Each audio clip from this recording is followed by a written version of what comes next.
1-minute life skills. Stop a running toilet. Is your toilet still running minutes after you flush?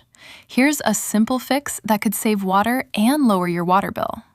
Most of the time, the problem is inside the tank, not the toilet itself. First, carefully remove the tank lid and set it somewhere safe. Check the rubber flapper at the bottom of the tank. If it isn't sealing completely, water keeps flowing. Press it down gently.